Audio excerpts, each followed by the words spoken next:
Hi everybody, it's Father Constantine Lazarakis, Dormition of the Virgin Mary, Greek Orthodox Church of the Hamptons. Christ is risen. Like so many of you, Father Alex and I are eager for our church family to gather under the dome of our beautiful sanctuary, and we're just looking forward to the day when we can open up our church doors and have everyone come in to worship together and share in Christian fellowship.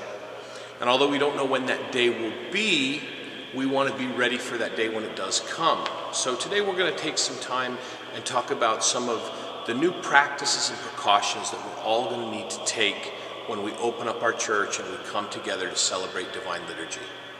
As we prepare to come back into the church together, we want to make sure that everybody knows what to do in order to keep every member of our church family as safe and as healthy as possible, because your safety and your health are among our top priorities. We want to be sure that all of us are following the 4 basic preventative measures that the CDC recommends for everybody everywhere.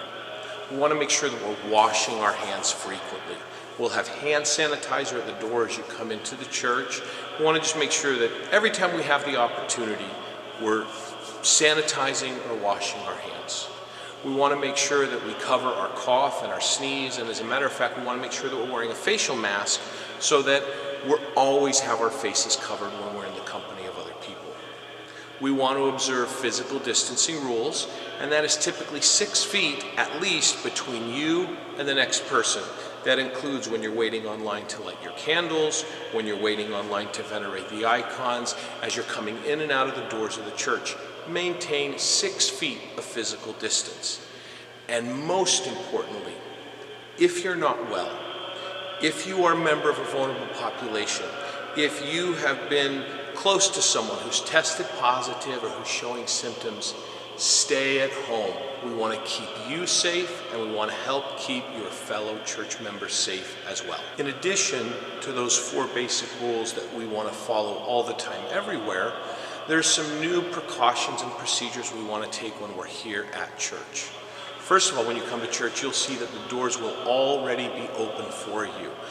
We want to avoid touching as many surfaces as we can. Avoid touching the doorknob if you don't have to touch the doorknob. Avoid putting your hands on the countertop if you don't need to put your hands on the countertop. Any way that we can create that barrier of space between us and a surface that can transmit COVID-19, we want to make sure that we do that. Once we've come in through the open doors of the church, we typically make an offering and light a candle. The best practice here is to allow the ushers to hand you your candle rather than putting your hand on the pile of candles that's there at the Pangadi. As Orthodox Christians, we love to venerate our icons. It's a beautiful act of piety that connects us to God and to the saints.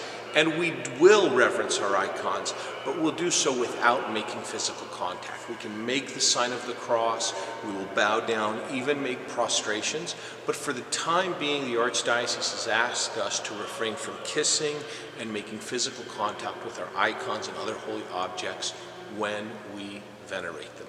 So we're really looking forward to having everybody back in church. By way of reminder, we want to keep our hands clean, sanitize them often. We want to cover our faces with our masks so that we don't spread the disease. We want to stay home if we're not feeling well.